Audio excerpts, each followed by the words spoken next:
All right, so now I hit, we're streaming. Good morning, Jeff. We're streaming, which I think means we're up now on YouTube. We're up now on Periscope and Twitter. And momentarily we'll be going live on Facebook and then starting the show. All right, yes. Wait, it's already got me. So let's do this.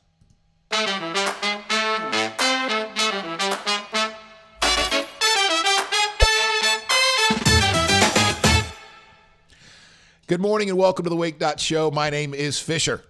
I am Chris Fisher, and I'd like to start off today with a little song.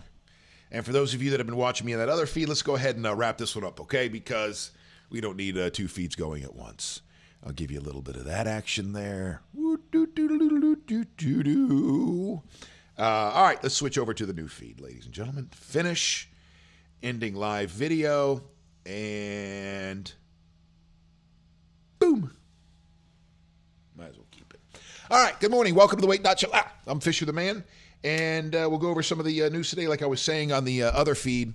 Let's see, don't save, creep editing. What are you talking about? Just, what? Yeah, that's, you start closing out stuff. Just start closing out stuff. All right. So we'll go over some of the headlines of the day, stuff you should know here in just a couple of minutes. I don't have any guests lined up for today. That's 100% on me. I have issues. It's not that I'm not I'm a horrible producer. Here's why. I have issues when it comes to, calling people and emailing people. All of a sudden, it feels like I am bothering them. And in a very extreme way that shuts me down. And so even my own friends, like people I know, it is hard for me to call or text and be like, hey, man, how you doing? Do you want to come on my new show? Because it registers like I am putting them out. It is horribly debilitating. And so I just sit there and go round and round and round in my head. Going, no, you can do that. I'll do it. After dinner, I'll do it then. And then just keep pushing it back. And the next thing you know, there's nobody in here. So we are looking for a producer for this show. Also for on-air support. I don't want to call it a co-host, and I don't want to call it a sidekick. For one, a sidekick, nobody likes to be called a sidekick. And I've learned that over the years. Nobody likes to be called a sidekick. So I like to say on-air support, because also co-host has different connotations, like, whatever. So we're looking to fill that void, and hopefully we will do so shortly. But as it stands right now, all by myself, I'm doing this show all by myself. All alone. I know those aren't the words, but I really don't care. We'll get this stuff. Oh, did I tell? For those of you that are watching the feed a second ago, before I went live on the official feed, I was talking about the news today. It's horrendous. Like, after I was done compiling the issues of the day, the news of the day, I looked it over and went, what the F? There's not one positive story. Like, normally when you're doing stuff you should know, or when I put together stuff you should know, I like to end with something a little bit lighter. And if I don't have a good kicker, what we call a kicker, then it's usually sports. I'll go to the sports thing, right? But there's really nothing to talk about in sports today. It's just not. So you'll see the stories that I have to go over to. Oh, if you do come across one, though. Damn it, I'm not even live. Son of a bitch. All right, now I'm live. There we go. Sorry about that. I thought I was already live on Facebook. Now, welcome to the Wake.Show. For those of you watching on Periscope, YouTube, and Twitter, I apologize because I'm getting ready to say the same stuff over. Because I just realized I didn't go live on Facebook. What a moron. Hey, how's it going? Hello. There's Jeffrey. There's Don. Let me finish up my my coffee here. There you are. How you doing, Jeff?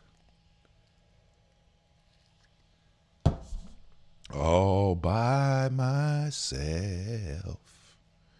I'm doing this show all by myself. Once again. Since I wasn't live on Facebook a second ago, I guess I'll have to repeat what I said. And I'm sorry, man. I'm sorry that it's damn near 7:30 before we're getting the show started. There we go. That's the, whoops. Let me do this. That's the goods right there.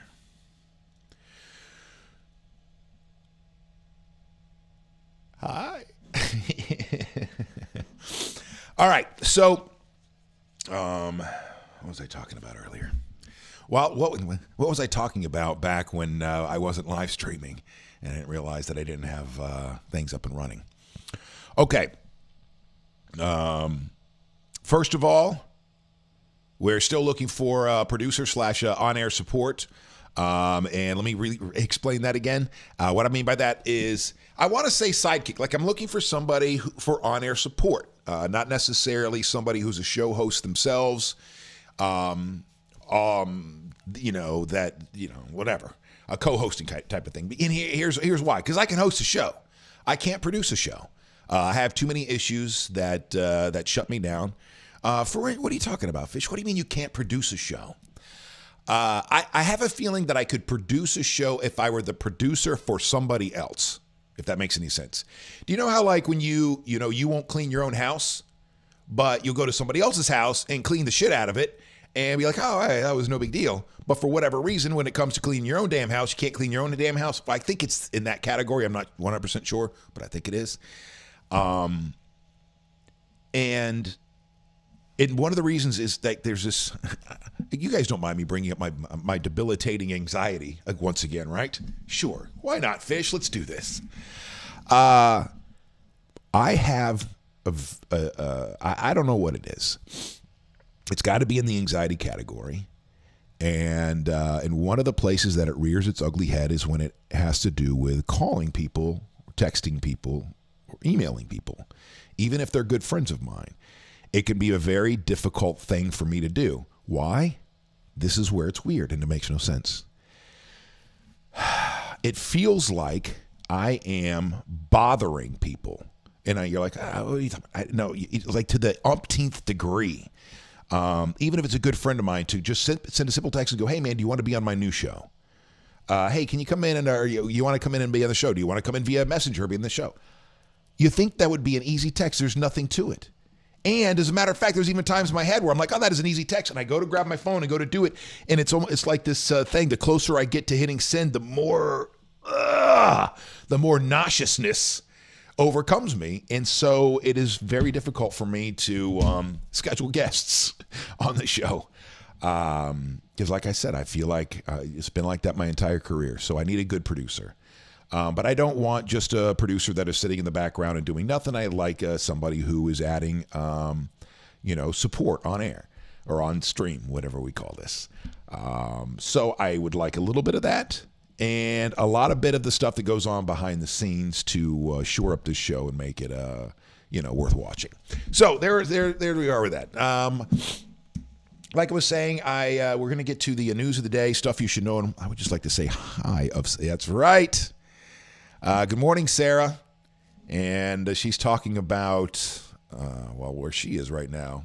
You're not talking about a high of 70 today, right? Not in Minnesota. It's not. Here in the Bay Area, it is. It's going to be absolutely beautiful. It's going to be a perfect day today here in the Bay Area. What was I talking about? Oh, so here's a couple things. I think until we replace Jonny Torres, which is not going to be easy to do, I don't want to try to stretch 2 hours. And because I just feel like it's obvious if I'm stretching. So what I'd like to do is just kind of, prep for the day, prep the show, and go through it naturally. If it turns out to be, if it somehow turns into 2 hours, great. If it's less than 2 hours, no problem. Because not only that, but we also have some other cool things lined up for once we get somebody in here. Jeez, a high of 7 today in Minnesota.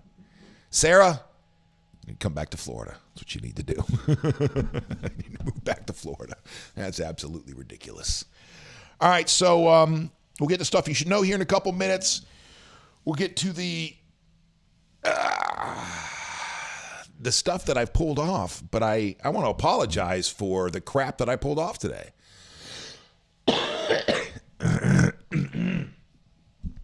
It's all horrible.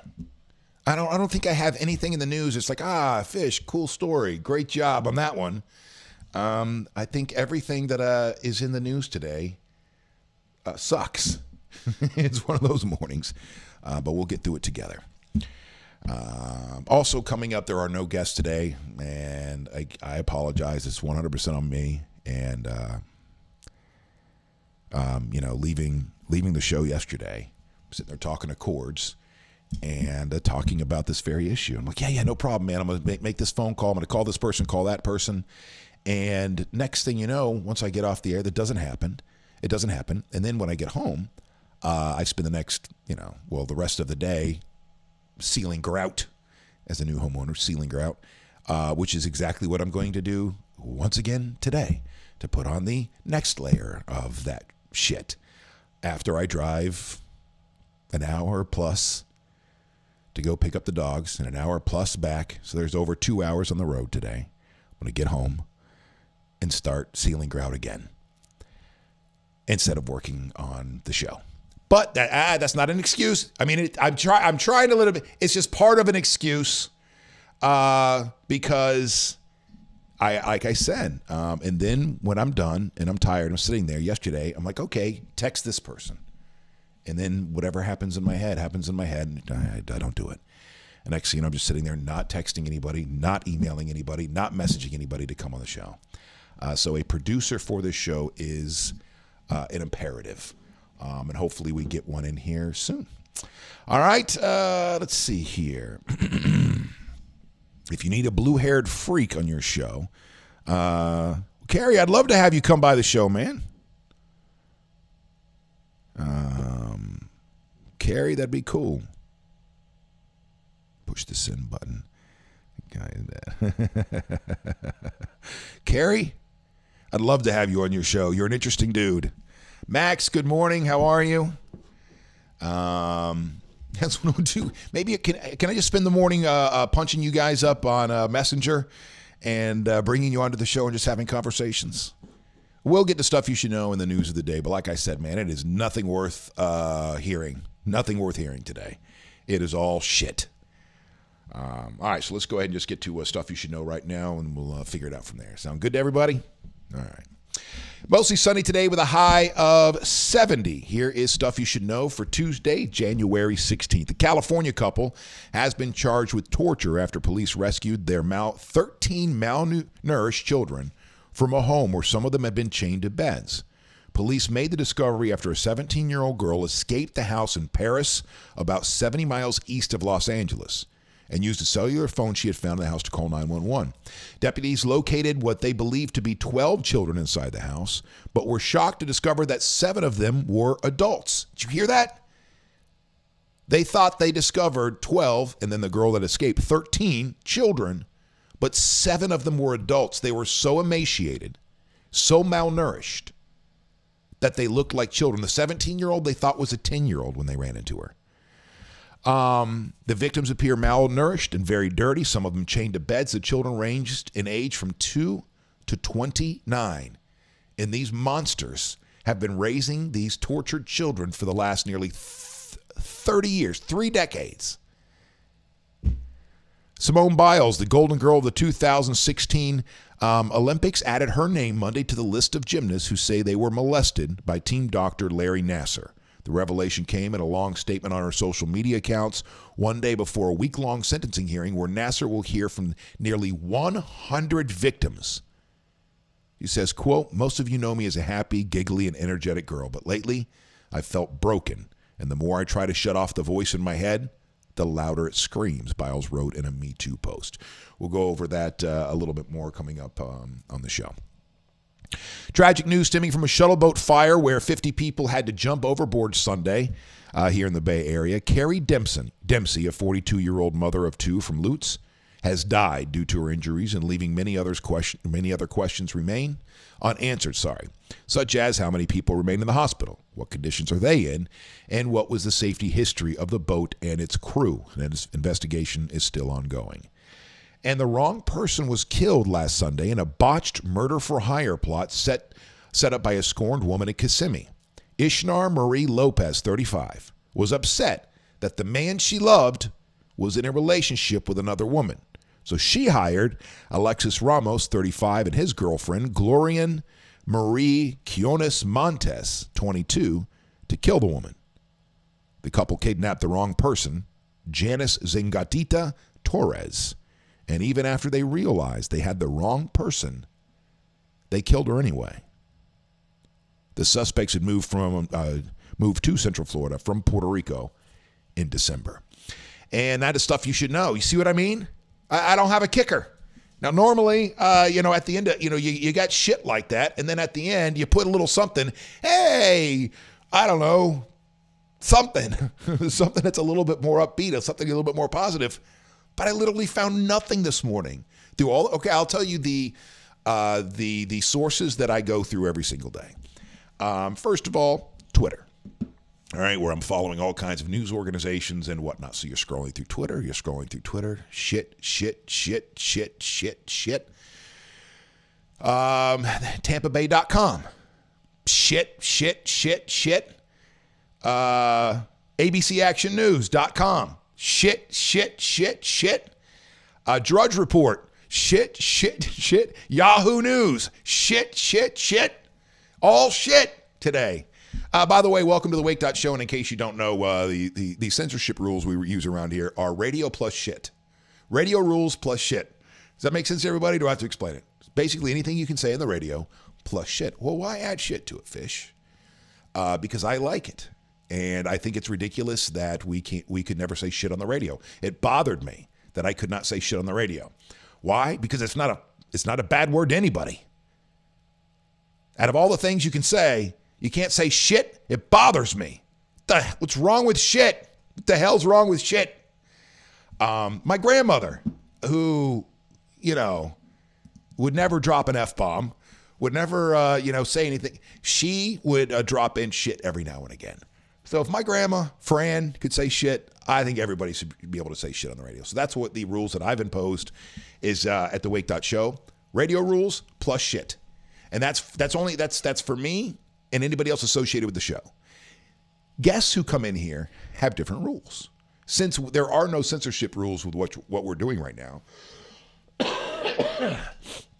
guests that come on the show are allowed to do whatever they want, say whatever they want. What? Well, like comedians coming through, musicians. I don't want to, have them. I just want them to be them. All right.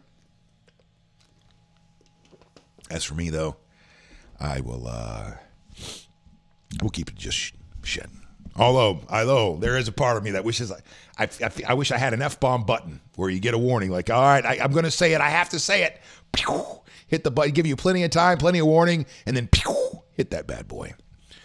All right, let's go back through some of the stuff that I have on the slate today.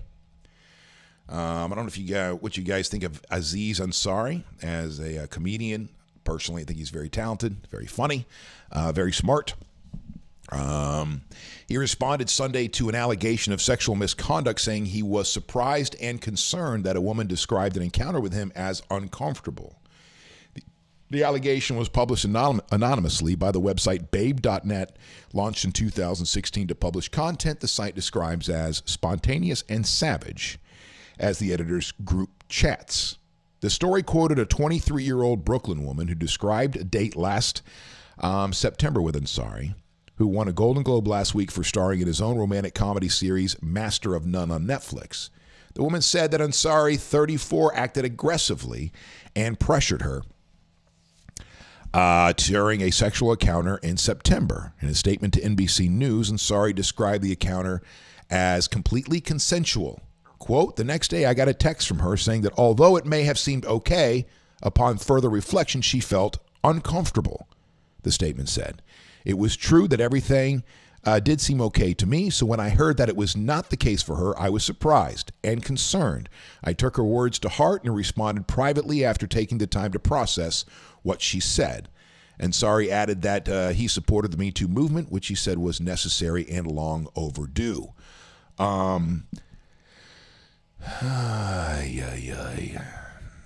So according to the allegations, they met, they went back to his place. He's got her up on the counter, and I don't know how you put this. Do you know what a face party is? Have you ever heard that term? No. It's giving her a face. Like I said, radio rules plus shit. So it's still not easy to describe this kind of stuff. But what this goes to is another part of this discussion where people end up in a situation like this woman, and she goes through with something, and then the next day or later on regrets what she has gone through and feels like, looking back, well, it's because he was so aggressive this way, so aggressive that way. I'm going to take all the blame off of me and put it on him. Again, but we don't know what happened. We don't know how this went down. I'm not trying to take sides. I just know that this starts with the woman talking about an experience where she was uncomfortable, not an experience where she was assaulted, where she felt terrorized in fear of her life. She felt uncomfortable after it was all said and done. So, yeah, all right. So I don't know where you come down on this kind of stuff as we go person to person. I'm not taking any sides on any one of these things unless I was there. All I know is this has started a much broader discussion, and we'll keep going with that discussion. And Sarah, back to Sarah. There's literally nothing funny in the news right now. A couple years ago, I could find things like dude running from the police turns himself in when his prosthetic leg fell off. Not this morning. I think my son is going to learn a new word on the way to daycare. Oh, sorry about that. Well, here's the funny thing. This goes back to what Lindsey Graham was saying, that you have to walk your kids out of the room now before you even you tackle the news or you even deliver the news. And this obviously is a reference to the shithole comment that allegedly the president made last week, talking about immigration reform and so on and so forth. Good morning, Keith Connors. Yep, shithole palooza. So even though you've heard me say shit like about 30 times already this morning, well, it's now part of the common man's vernacular, the American lexicon. And I heard shit on television yesterday too. Actually, let me take that back. I was listening to CNN on XM radio because, ooh, I like that. Max Cooper says, make that a t-shirt. Radio rules plus shit. I was listening to CNN on XM because I've got a loaner car right now, and the loaner car has that free XM stuff in it. So can I make an observation before I even get to the shit part? Or maybe I'll just say, well, I heard I think it was, what's his name? John King, Inside Politics, CNN at noon.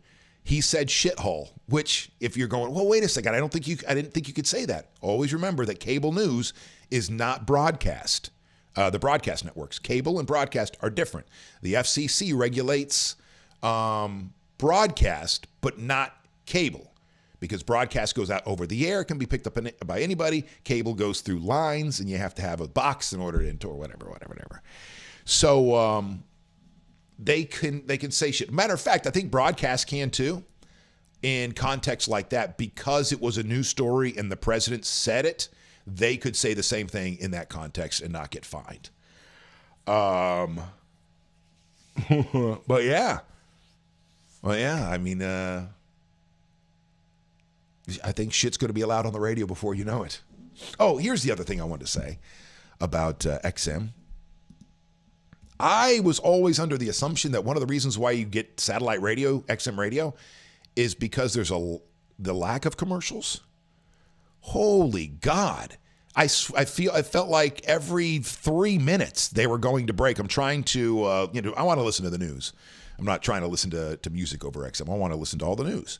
And so flipping around, and maybe this is, I don't know, maybe I'm wrong here, but there was a lot of commercials and a lot of commercial breaks.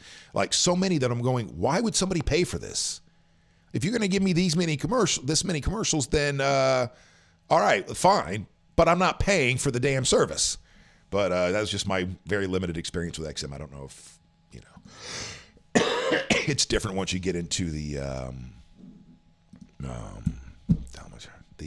music channels and stuff like that. Maybe it is. All right, coming up next, this is kind of an ironic story. I'd like to bring these up. We're talking about immigration right now. And this is a man. So this jumps out at me because this is a man from England who is convicted for attempting to kill and eat a girl. He is known as the Canterbury Cannibal. But he was allowed into America somehow. How the F does, and that's not what even this story's about. Like, how did he get to America? That's the question I have. A sex offender who was convicted in England after he attempted to meet, kill, and eat a teenager has moved to Blair, Nebraska. Is this chain migration? How did this happen? How can somebody who has been who is a convicted in another country of attempting to kidnap a child and eat her, how does that person get into America? Residents there are concerned about the man known in England as the Canterbury Cannibal. Dale Bollinger, 62, was convicted in 2014 in Canterbury, England, of attempting to meet the girl for grooming and to make child porn. Throughout the United Kingdom, newspapers like the Daily Mail and Kent Online paint a horrific picture of the crimes. Reports say this guy tried to meet a 14-year-old girl to rape her, behead her, and eat her. He spent hours on a fetish website buying an axe one day before trying to meet the girl. Last week, he registered as a Nebraska sex offender and listed his address at a home near blah, blah, blah. Sylvia Casper, who lives in the neighborhood, says she's worried about the safety of the kids she watches. Again, I'd like to bring up how it is that this guy ended up in America. What is up with our immigration process that an old white guy from England can move to America after he was convicted of trying to lure a child to make child porn with her, cut off her head, and then eat her? Oh, come on in. Come to America. It's making my heart race. It's scary considering I have a small daycare, and now I really have to watch and keep the doors locked. They're actively patrolling the area and have done one compliance check with this guy recently released by UK authorities. So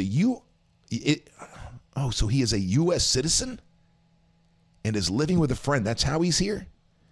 Neighbors want people to know what's going on and want him out. It scared me to have somebody like that in our neighborhood.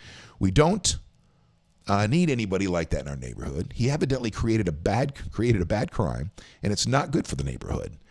The Nebraska State Patrol said they can't stop a person legally in the country from living in the state, and that if a person meets the sex offender criteria, they must register. So I guess that answers my question. Is this guy is technically, I guess he's an American citizen, so he's exactly where he's supposed to be. Right there. Right there living next to you. Welcome to America. Next up. Oh, here's the worst story of the day. A California couple has been charged with torture after police rescued their 13 malnourished children from a home where some of them had been chained to beds. These people were shut-ins, antisocial. Police made the discovery after a 17-year-old girl escaped the house in Paris, about 70 miles east of Los Angeles, and used a cellular phone she had found in the house to call them. Deputies located what they believed to be 12 children inside the home, but they were shocked to discover that 7 of them were actually adults. The victims appeared to be malnourished and very dirty. The children range from ages 2 to 29. And, you know, you look at, we look at our lives and can find a lot of things to complain about or think that the universe is conspiring against us at times.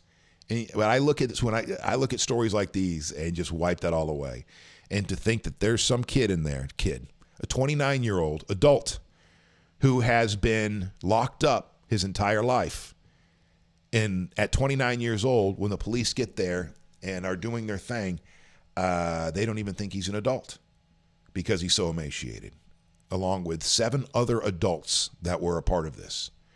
The parents, have you guys seen a picture of these yahoos yet? Look at this. Look at this here. I mean, I'm not trying to be, I don't know what the word is here, but some people you just look at and go, yep, that person's nuts. That person's crazy. She's got that Manson look in her eyes. All she needs is a little swastika on her forehead and it'll be perfect. And I don't know what it is. There are just some people that I've run into in my life that have that look, that as soon as you see them, there's just something, I don't know if it's a soulless look. There was even one time, and I'm not proud of this, but I was chatting it up with somebody at a bar one night, and she was, and I don't know, I had a couple in me, I guess, and this was a long, long time ago. I said to her point blank, something to the effect that, I think she's a psycho. And I don't mean that in the normal terms that guys say that. I'm like, just looking at you and there's just something about you that just seems soulless. And she was offended by it, which she should have been. But then I get a text from her like a year later or something, and I had lost contact. And she's telling me about how she's getting into Dexter, the television show about a psychopath, and how she relates to Dexter and this and that. I'm like, all right. Nailed that one. Please don't call me again. But this crazy woman here, one of the parents. So the parents, David Allen Turpin, 57, and that Luis Anna Turpin, 49, were arrested and each charged with 9 counts of torture, 10 counts of child endangerment. They were ordered held on $9 million bail each. The neighbors said that the Turpins and their children rarely emerged from their unkempt home and the new built development of closely spaced single-family houses. Wendy Martinez, a 41-year-old housewife, said her only contact with them came as she passed the house at night in October. 4 children were installing sod in the yard while the mother watched from the door, and none responded when Martinez said hello. Ooh, I got somebody that lives around me that the same thing happens. All right, so I'm in a new neighborhood, right, in South St. Pete. I've been told to quit saying that I live in South St. Pete because although technically, geographically, it is South St. Pete, it's Pinellas Point. And it's a little bit nicer than, you say South St. Pete, and there's certain stereotypes that come along with it or characteristics that come along with it. So anyway, what was I talking about? Oh, yeah. So I go and walk my dogs, and around the corner, there's a chair that sits on the outside of a fence. All right, so I want to describe this scenario to you, and you tell me. Yeah, you're right, John. The husband really looks nuts too. I should be fair. Let me get back to the story real quickly. Let me be fair on this one because he does look insane himself. And then I want to tell you about this. I want to give you the scenario. Yeah. Oh. All right. So here's the scenario. I walk my dogs, and there's this fence there. Around the corner. There's this fence that has a little plastic chair outside the fence. Well, every now and again, when I walk by, there's a man sitting there. Just a man sitting there. And it's weird because it's not around the front of the house. It's on the side of the house. It's just a place you wouldn't put a chair. It just doesn't make any sense to me. And the couple of times that I've said hi, he just he's not looking at me. He won't make eye contact. And I'll say hi, and he just stays looking down or looking in the other direction. Doesn't say a word. I've done it twice. And so to me, it looks like somebody on a lookout, right? But on a lookout for what? I don't know. And so that's it. That's the scenario right there. Why is it that some dude will be perched, just sitting in a plastic chair on the outside of a backyard fence in a neighborhood, just a, nondescript neighborhood, regular old neighborhood. And then to me, there's something going on, and this guy is a lookout, but I don't know what's going on there. All right, enough about that. Now, you give me some suggestions if you'd like down in the comments here.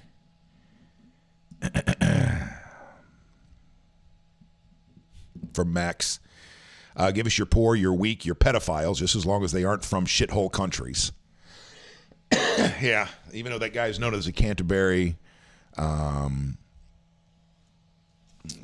the Canterbury Cannibal, I guess he was an American, so that's why he is in America and living amongst the people in Nebraska. Let's see, next horrible story today. Jeez. Let's see if we can do a little bit of this here.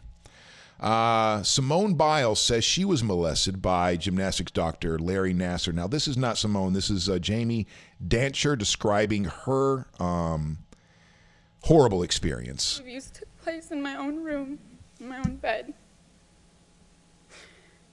Worse, he abused me in my hotel room in Sydney at the Olympic Games. When I first spoke out about my abuse at the hands of Dr. Nassar, I thought I was the only one. I was disbelieved and even criticized by some in the gymnastics community for bringing this disturbing issue to light. Isn't that such a horrible part of the story? On every single one of these girls, the ones that did say something, they immediately people go after the girls.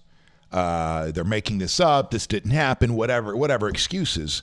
But how horrible is that? And not only that, but not just these 100 girls at the hand of this doctor, but all across the country. Somebody comes forward and says, "Hey, this happened. So and so did this to me." But just shovel it right under the rug. Now I know that I'm not alone. More than 100 women have come forward and shared stories that are shockingly similar to mine. I look back, we were kids, and that's all we knew. We didn't know it could be any different. Right. Like Jamie, I didn't really realize until last August that I had been sexually abused. I was very uncomfortable when it happened, but I didn't know enough to accuse the national team doctor. Again, I was extremely lucky to be invited. I was the only rhythmic gymnast at that point that even got to see Dr. Nassar. Right, so then you look at it this way. You're lucky to even be in his presence. You're lucky to have him. You're not going to go anywhere without him, which sets up that power structure, and then he can prey on each one. This is 100 victims. And Simone Biles, the golden girl from the 2016 Olympics, added her name Monday to the list of gymnasts who say they were molested by the team doctor, Larry Nassar. I'm surprised this guy's still alive. I'm surprised that either A, somebody wherever he's being held hasn't taken him out, and B, he hasn't taken himself out. What a piece of shit. The revelation came in a long statement on her social media accounts one day before a week-long sentencing hearing where Nassar will hear from nearly 100 victims. She says, "Most of you know me as a happy, giggly, and energetic girl, but lately I felt a bit broken. And the more I try to shut off the voice in my head, the louder it screams," she wrote. She goes on to say, "I am not afraid to tell my story. I, too, am one of the many survivors that was sexually abused by Larry Nassar. Please believe me when I say it was a lot harder to first speak those words out loud than it is now to put them on paper. There are many reasons that I have been reluctant to share my story, but I know it's not my fault. It is not normal to receive any type of treatment from a trusted team physician and refer to it as horrifyingly as the special treatment. It is not normal to receive any type of treatment from a trusted team physician and refer to it horrifyingly as the special treatment.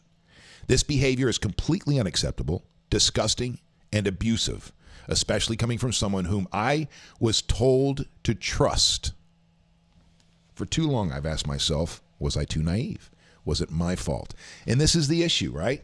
This is one of the issues. This is one of the problems, is that victims turn inward and figure out ways to blame themselves on this, and then they shut it down. They tamp it down, somewhere in their psyche, and there it goes to fester for the rest of their days. She goes, for too long, I asked myself, was I too naive? Was it my fault? I now know the answer to those questions. No. No, it was not my fault. No, I will not and should not carry the guilt that belongs to Larry Nassar, the USAG, and others. By the way, man, I really put a lot of this on the USAG as well, because they're just like the Catholic Church and so many other institutions, Penn State University, and I'm sure you could list a litany of institutions over the centuries that protect monsters because the name of the institution is too important or too big or whatever the case may be. It is impossibly difficult to relive these experiences, and it breaks my heart even more to think that as I work towards my dream of competing in Tokyo 2020, I will have to continually return to the same training facility where I was abused. After hearing the brave stories of my friends and other survivors, I know that this horrific experience does not define me. I am much more than this. I am unique, smart, talented, motivated, and passionate. I have promised myself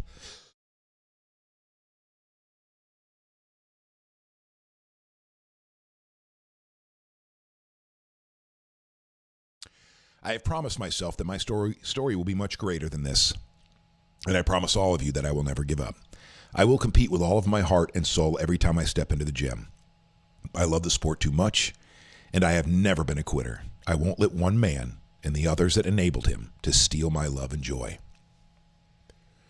We need to know why this is able to take place for so long, and to so many of us. We need to make sure something like this never happens again. As I continue to work through the pain, I kindly ask everyone to respect my privacy. This is a process and one that I need more time to work through. XO, Simone Biles.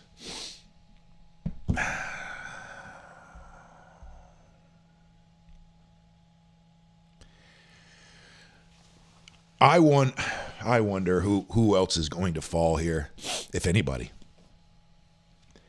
Because people had come forward over and over and over and over again about this guy, and the USAG did nothing. The people around him did nothing. So there are still piles of shit, not pieces of shit, piles of shit out there that need to be dealt with concerning this story. And I hope every single one of them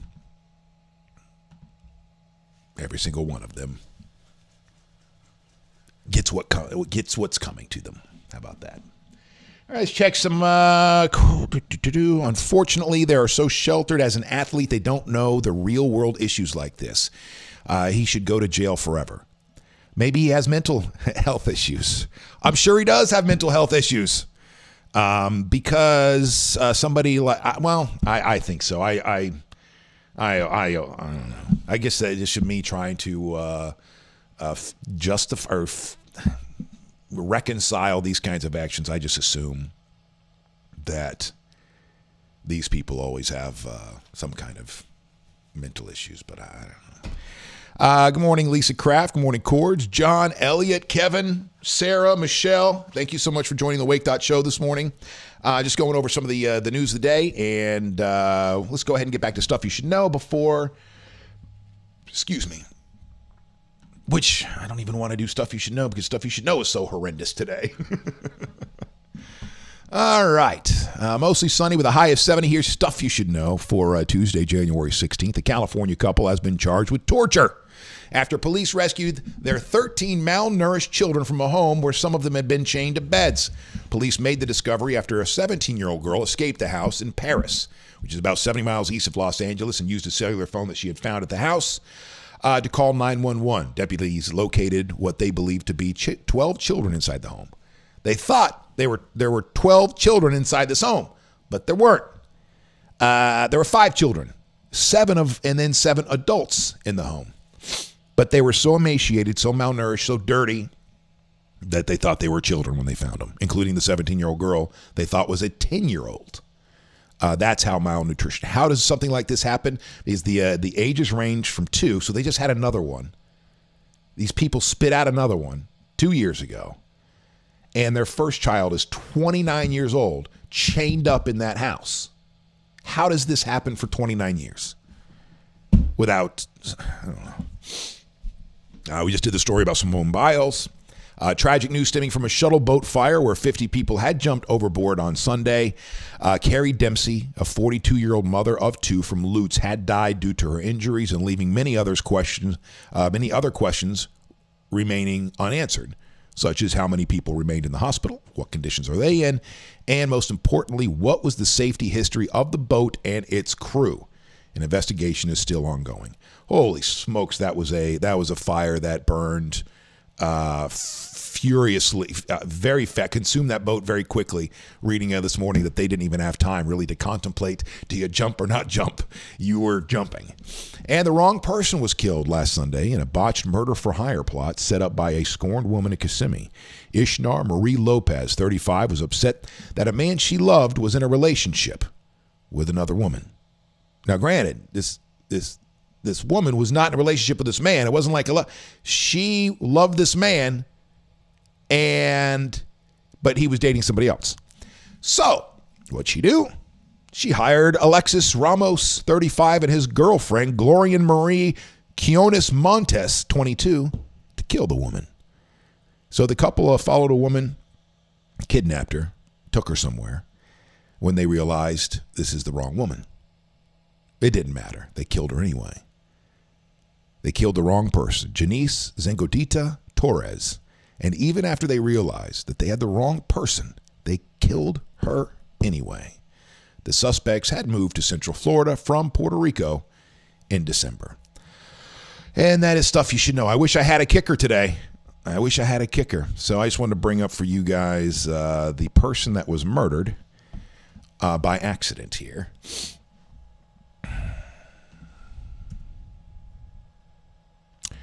And that is, oh, never mind there. Of course. All right. Authorities in Florida say the wrong person was killed last Sunday in a botched murder for hire. I just wanted to show you a picture, but when I went to pull it up, it changed on me. Sorry about that. My bad.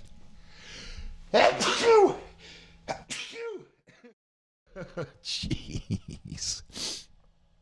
All right, so here we go. Here's the, never mind then. Never mind. Oh.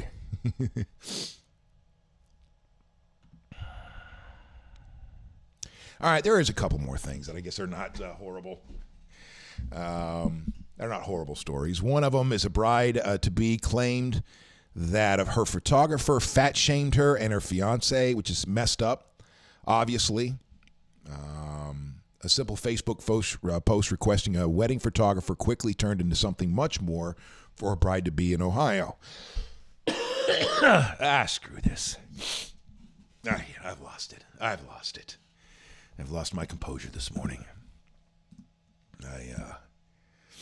Starting to cough and sneeze and all that good stuff, and I know that's hard to swallow. Not very palatable. All right. Anyway, that story is about they hired this wedding photographer. Part of the package was, because they weren't going to do this originally, they said was to get what do they call those things? Engagement photos. And so once they did, they're going through and looking at them, and they are they're big people. They're obese. So it didn't really need the engagement session, but it was in the package, so we did it. They said in the engagement session all seemed to go well with the photographer Linda Silverstree. We laughed, we talked, we joked, we shared stories, but when they got a closer look at the pictures taken in the Cleveland Metro Park, she says several pictures were blurry or taken at weird angles. This isn't exactly what I thought I was going to get. And she continued to scroll through two pictures back to back that caught her eye. In a side-by-side comparison, you can clearly see the couple's appearance drastically change. She photoshopped the couple to make them look skinnier. All right? So she called the photographer. Quote, "That wasn't what I asked for. I just felt like that was really hurtful and my pictures weren't good enough to be left alone."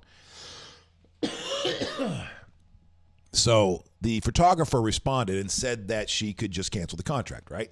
But the story doesn't end there.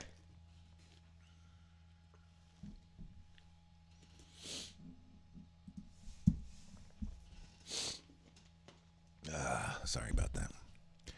The story does not end there. Days later, the bride-to-be found a post from the photographer on Facebook. It started with, quote, "And people have wondered why I have scaled back my photography business." Quote, a whole big rant about how just that week she had a photo shoot with two morbidly obese individuals. The post, which has since been deleted, went on to say, "It is extremely difficult to get Pinterest-worthy lovey-dovey pictures when people can't even get their heads together. Bad lighting and blurry picture isn't caused by fat," said the photographer. So then the woman tells the news she's sharing her story to warn other brides-to-be and get back her deposit. "I didn't pay her under $50 to have her make fun of me on a site." So they tried to track down the photographer. She didn't want to talk.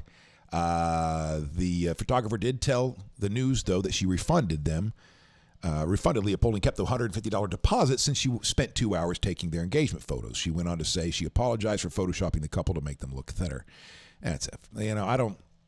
This is a subject we'll come back to at a later date, but I don't know why it is that we feel,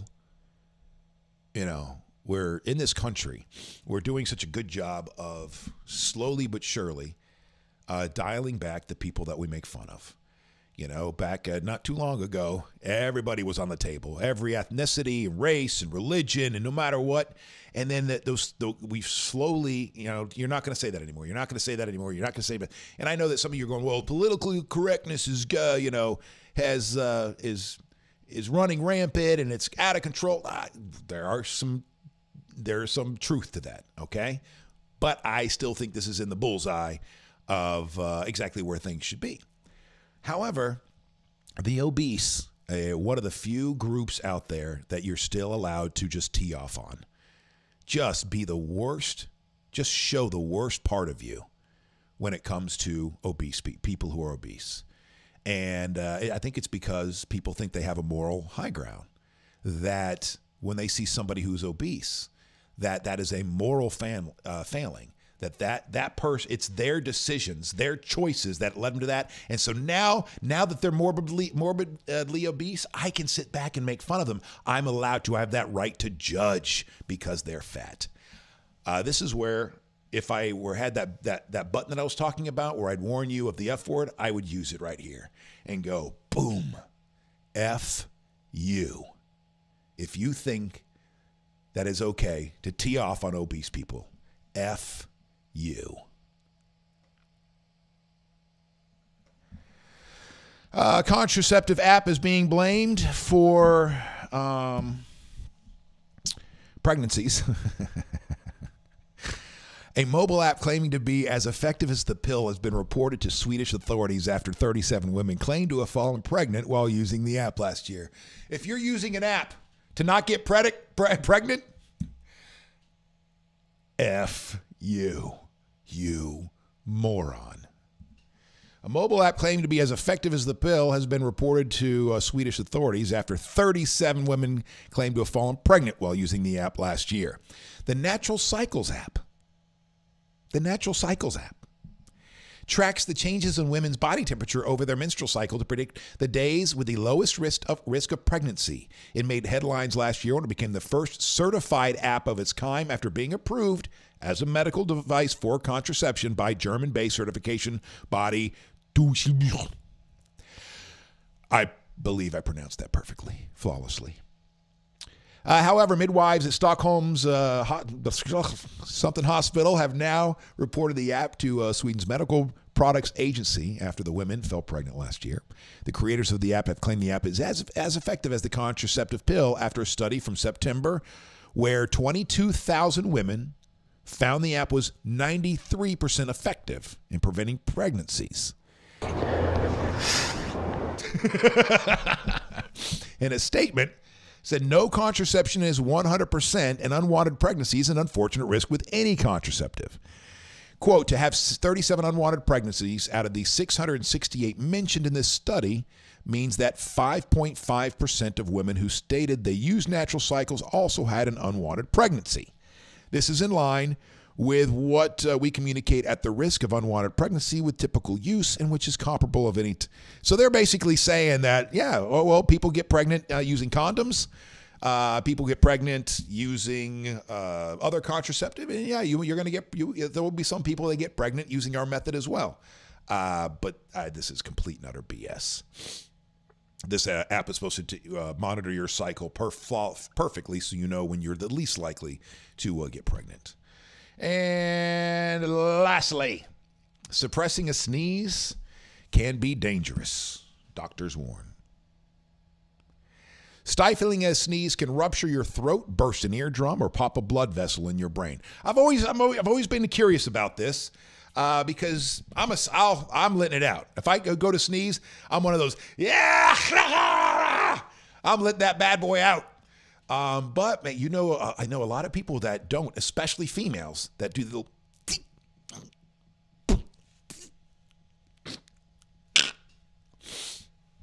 Stifling a sneeze can kill you. All right. So now you know.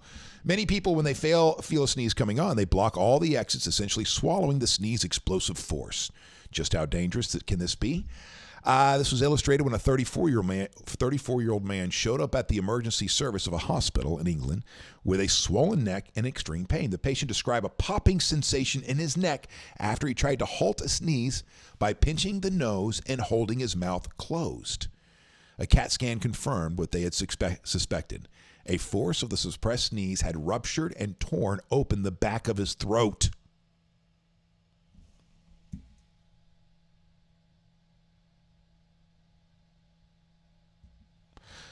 The CAT scan confirmed it. The man, who could barely swallow or talk, was admitted to the hospital where he was tube-fed and given intravenous antibiotics until the swelling. He was charged after a week, discharged. Quote, halting sneezing via blocking the nostrils and mouth is a dangerous maneuver and should be avoided. In rare cases, stifling a sneeze has led to a condition in which the air gets trapped between the lungs and even rupture of a cerebral aneurysm. Jeez. Which is a ballooning blood vessel in the brain. There we go. There you go. There you go. That's our that's what I got today. That's what I got. Let's check some messages before we go. What are they doing with their phones? I think if a couple could sue a cake maker for not making a cake because you're gay, these people should be able to do the same.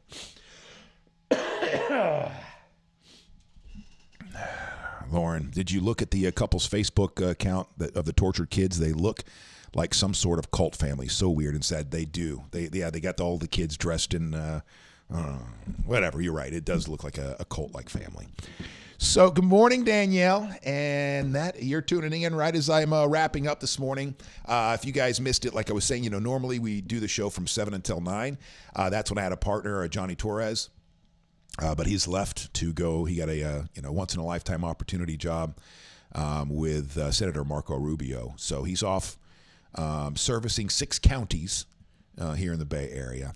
And so at first I'm like, all right, until we find a replacement here, then I'll just do the show. But stretching 2 hours, I don't think is worth it for you. I'd rather just we'll start at 7 o'clock in theory. And then I go through the stuff that of the day. And if it goes till 9, it goes till 9. If it goes till 8:21, it goes to 8:21. And then as we add somebody to the show, we'll make it a solid 2 hours. So thank you so much for being a part of the Wake.Show again today. And I guess that's it.